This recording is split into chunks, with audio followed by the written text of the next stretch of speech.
Apparently, the Brits put gravy on everything, including their wrestling. I know, they put gravy in all their food. However, wrestling is taking that a bit too far for me. Well, you're the food guy. Fun Guy the Entertainer cooks for you. Maybe you could do gravy wrestling. Fun Guy the Entertainer. No, I don't think so. All right. Well, what if the Brits hold their chess tournaments underwater? Well, that's how I think they found a way to clean off the gravy. But a timer would keep the game moving just as fast, and it'd probably be a little safer. Yeah, could be. But our genuine positivity message comes from J.K. Rowling. Yes, but see, I have a theme. She's British also. Oh, yeah. We are in a rut. Well, then let's talk about what to do when life doesn't give you lemonades. No, it doesn't give you lemon. You don't make lemonade. What? How can life not give you lemons? I guess you can steal them. You could do that. Just don't throw them out with the bathwater.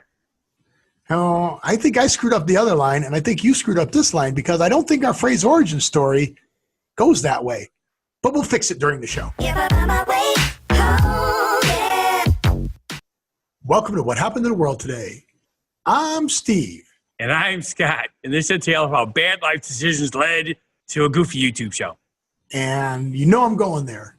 Yep. So I forgot what I said, but all I heard was Scott was say, I prefer doggy style. Yeah. What? He's mentioned positions. But what position? I have no idea. Why would I have said position? Okay. I have no idea, but you did. Okay, and then that's where your mind went. Because that's where my mind went. When Scott's in charge, we talk about sex. Yes. Let's talk about sex, baby. Let's talk about you and me.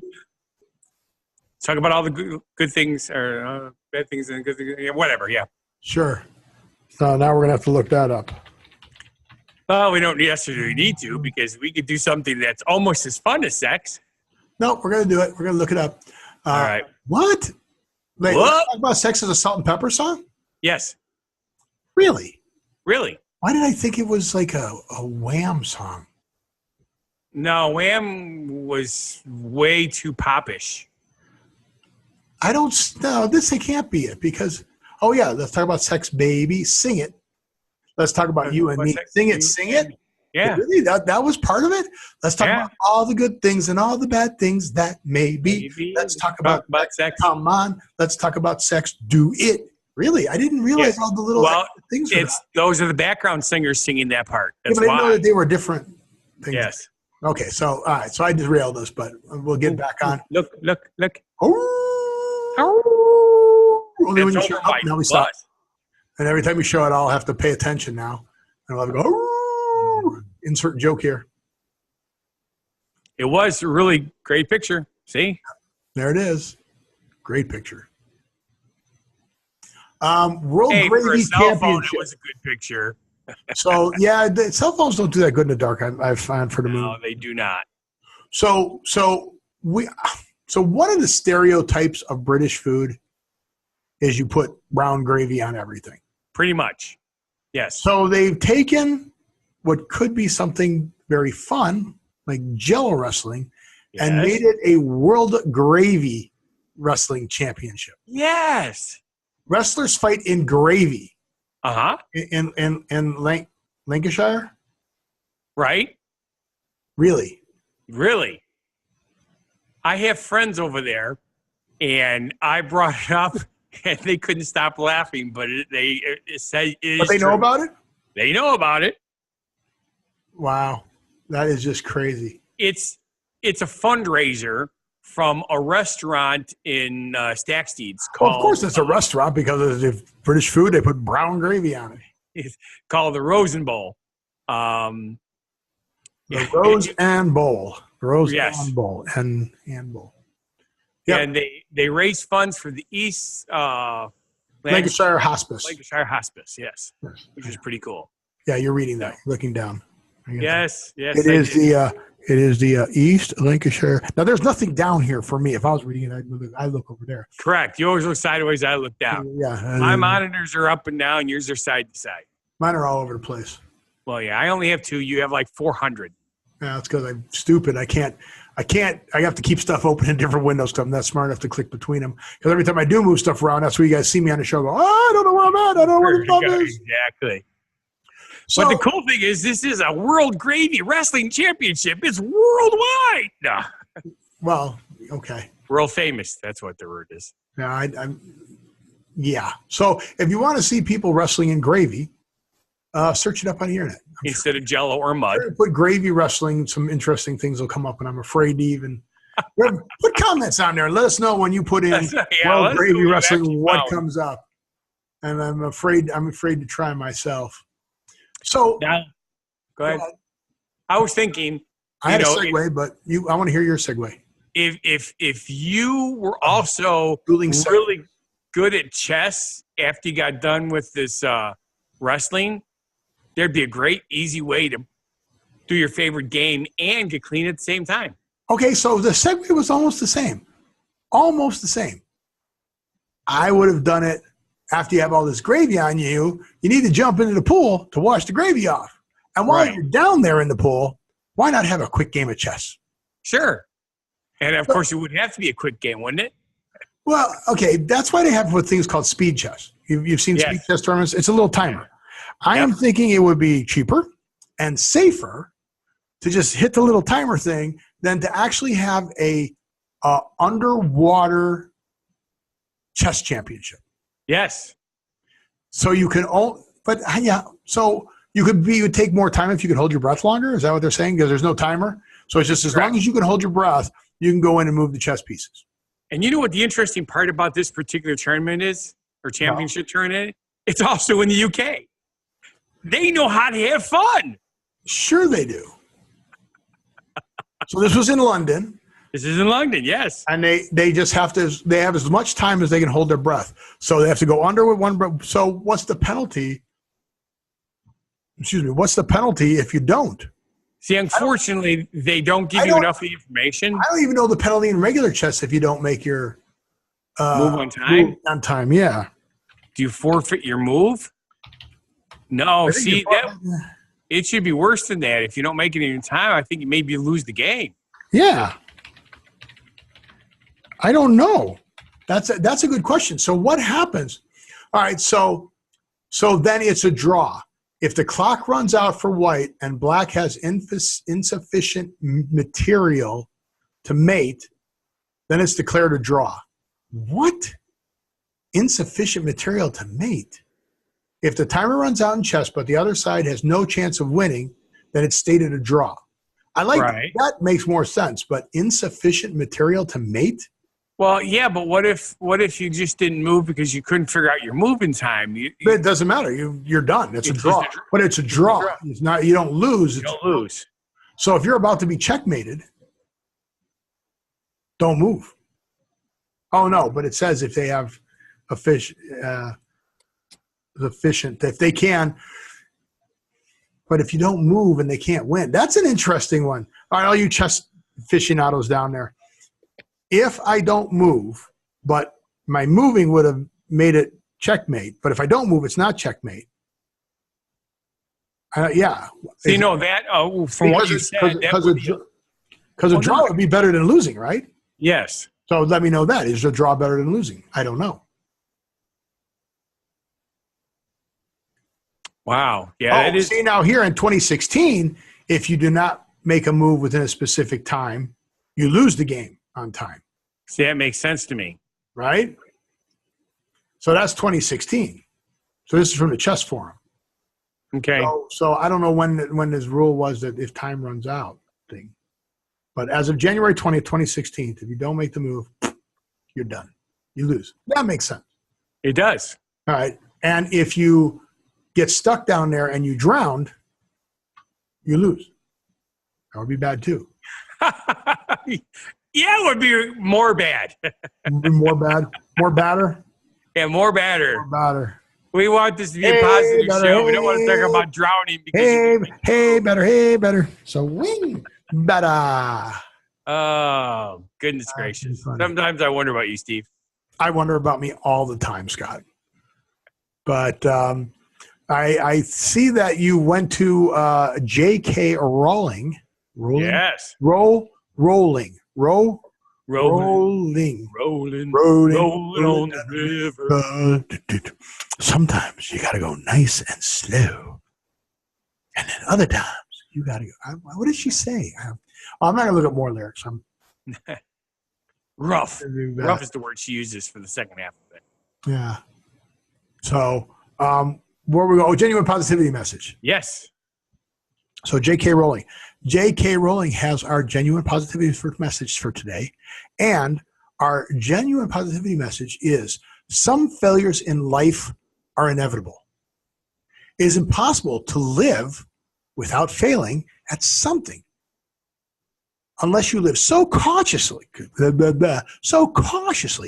that you might as well not have lived at all, in which case you fail by default because you didn't live. Because you didn't live. So some failure in life is inevitable. It is impossible to live without failing at something unless you live so cautiously that you might as well not have lived at all, in which case you have failed by default. Yep. Which is true. I mean, I am the poster child of living. I have failed at everything. I have failed at everything. When you go to the encyclopedia and you look up the word failure, they got a picture of Steve's life. There it is, which is awesome. Yeah, but you look at that, right? Babe Ruth, the home run king, is also the strikeout king. Same with me. Yeah, we talked about that. Yep. But the reason you had to hit the home run wasn't the same reason. Well, maybe it was the same reason as Babe Ruth because he ate hot dogs and had hookers in the dugout. All right. Well, and then he smoked cigars. I was only 13 years old. I didn't have hookers. No hookers? You had hot dogs and cigars in the dugout? I had hot dogs and donuts. Donuts? Remember? Donuts. Donuts. For those of you who don't know, Scott grew up eating donuts at his father's bakery. Was it a bakery or donut shop? Always a donut shop. For the first bunch of years, it was Hot Dunk Donuts. Okay. And then it was John's Donut Shop. But we did have other things besides donuts, but donuts was like 90%. The primary. Well, when I had met you at John's Donut Shop, I think it was only donuts. No, we had a couple of bread things. We had a few. I don't remember that. I just remember there were a handful of things, yes. Not a lot. I don't remember a handful of things. I just remember donuts. Yep, we made croissants. I just remember donuts. No. I just remember one fryer, no oven. Well, yeah, there's an oven in the stove. I don't remember that. Oh, yeah, for the chocolate. Yeah. Not just for the chocolate, for freaking, making the eclairs and everything. I remember you had pans on there. Yeah. That was fun. Higher. Thank you. I can't leave it up there too long or his teeth start to come out and his snout grows. Yeah, my canines. So, yeah, well, that's kind of appropriate for J.K. Rowling. Very much so. Yep. So okay, go ahead. I like your segues. Do you remember that the show we did last week about the stolen ramen noodles that were like worth $100,000? $100,000 with the ramen noodles. Since you can get $100,000, $100,000. Since you get ramen for 10 cents a pack, that's a lot of ramen. That's a lot of ramen. It is. It really is. Now we have a California man who was busted with 800 pounds of stolen lemons. Yeah, okay. So this story was weird for me. 800 pounds of stolen lemons. Now, he didn't, according to the story, just go to a place that had bags of lemons and steal 800 pounds. No. Lemons were picked. They were still on the tree. They were on the trees, and he went out and he picked. Now, did he? See, and it doesn't say. It doesn't say whether he picked them or he had a crew out there picking them. But he went to, and where was this? 69-year-old dude. Yes. Okay. Well, he was from Los Angeles, but it was Southern Coachella Valley Community Services, Riverside County Sheriff's Office. Coachella? What did you say? It's Coachella. See, well, you lived out there, not me. I didn't live there. I lived in San Jose. I live north. It's going to be another. Okay, so according to what everyone's telling me, it's going to be a whole new state in a couple of years. Yeah, we're going to divide California. Have you heard that news? Because the Ring of Fire. No, not because of the Ring of Fire. Not because of the movie 2012. They're actually out here, so let's talk about what's going on in the world today. Is this actually going on in the world, or is this just West Coast news? California wants to vote to become multiple states. Some people say 3, some people say 4, some people say 5. They actually want to break up and become more states. Have you heard that news? No, I have not. Okay, so it's not what's happening to the world today. It's what's happening to the West Coast today. Okay, I'll take that. That's the vote, that they want to become different states. Okay, whatever. So I was in the northern part, and then this is the southern part. But yeah, they investigated a recent string of agricultural thefts. So if this guy stole 800 pounds of lemon, what other agricultural thefts are there out there? Are people stealing other agriculture from the fields? Well, what's popular out there? You got oranges, lemons, some nuts. You see, well, okay, there are a lot of nuts in California. There's a lot of nuts in California. Boy, did I open that up, didn't I? It's the land of fruit and nuts. But so he was booked to go in charge of jail of theft of agricultural products. Right. So my question is, since the ramen valued themselves at $100,000, that's grand theft, because correct. Grand means that you stole more than $1,000 worth of stuff. So that's grand theft. Did this be grand theft also, or is 800 pounds of lemons not worth $1,000?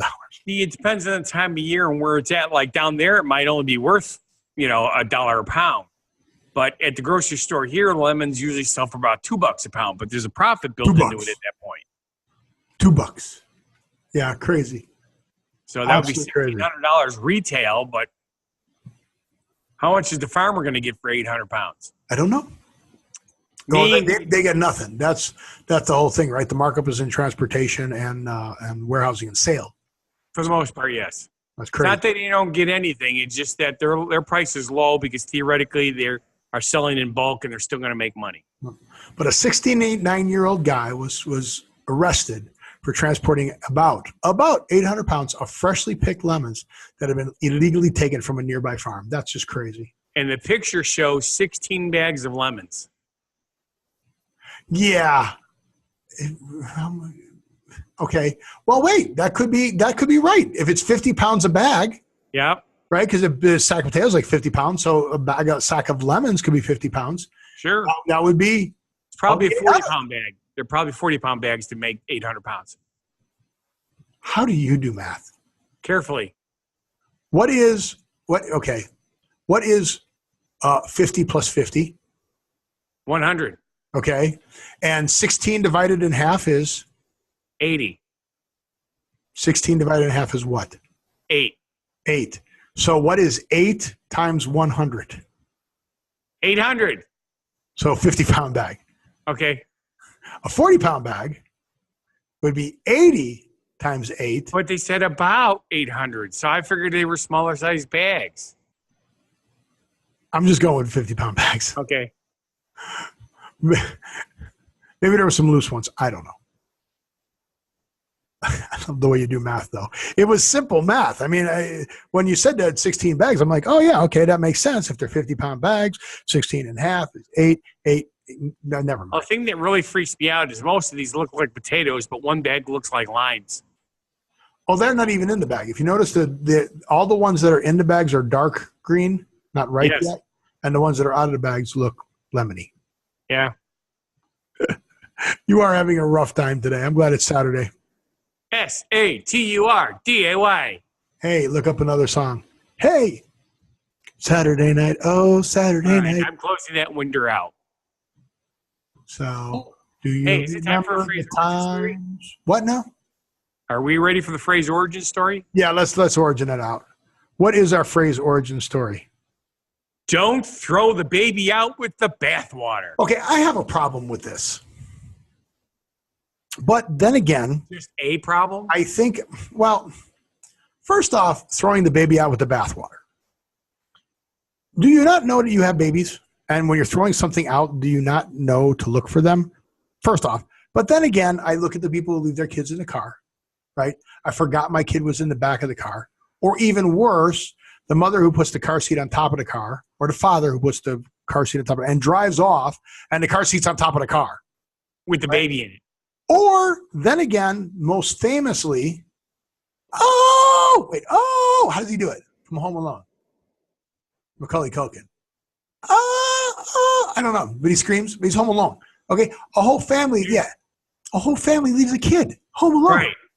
So apparently, especially the obnoxious kid. How do you not notice that you're the obnoxious one's missing? So apparently, I don't have a bigger problem with throwing the baby out with the bathwater as I thought I did originally. So what is the origin of throwing the baby out with the bathwater? Besides, you had your baby in the bathwater, you threw the bathwater out. First of all, there's the meaning. The meaning is don't get rid of valuable things along with the unnecessary ones. That's what the meaning of the origin is. So the bathwater is unnecessary. You're going to throw it out. Correct. Don't throw out the baby. That's important. You would think we wouldn't need to have that as a lesson. You would think, but we have learned. But apparently from my examples that. Yes. Okay. Right. This actually goes back to the early 1500s, where people bathed only once a year. A year. A year. Okay. Okay. Not only that, they also all bathed in the same water without changing it. Well, I knew about that, but I didn't know it was once a year. And the adult males would bathe first. Obviously, the head of the family bathed first, then the male children. So the water's getting all clouded and dirty, and I imagine a year of dirt on you is pretty bad. And then comes the female, starting with the mom going down the smallest kid, and actually I'm saying that wrong, the adult children. Then it goes to the smallest children when the babies always go last. Sure. By this point, the water's so clouded with filth, poor mothers had to take extra care not to throw their babies out with the bathwater. Which the problem with that is, again, I still have a problem with it. Your baby would be underwater for you not to see them. Correct. You should at least see the head. So if the baby's underwater, I'm thinking throwing the baby out is the least of your problems. Yeah. So I love our phrase origin story. I'm not exactly sure why it's a phrase. Don't throw the baby out of the bathwater. Again, you would think that would be something people would know, but apparently they don't. So for those of you who don't know, check the bathwater before you throw it out. If your baby is in it, don't throw the baby out. Keep the baby. Yes. But with that, I want to say thank you for watching. And if you feel our show is not a bad life decision, then please subscribe, watch our other shows and channels. Go to whathappened.world. I'm actually pointing the right way now. I'm so excited like that. You've always pointed the right way. You're so much better at this than I am. Go to whathappened.world, not .com, not .net, not .org. I said that wrong. Not .org. Not .org. Is that right? That's not right. .world. .world. Whathappened.world. Connect to all our shows. Go to Fun Guy the Entertainer Cooks For You. Go to What Happened to Las Vegas Today. Go to our podcast. Go to iTunes. Go to Google Play. Look us up. Get us subscribers. Get us people. We're having fun. Be positive. With that, I want you to say, no, I don't want you to say anything. I want you to live every day. And we'll see you at the next show. Be genuinely positive, live and love life, and please have a good one. Be crazy, and just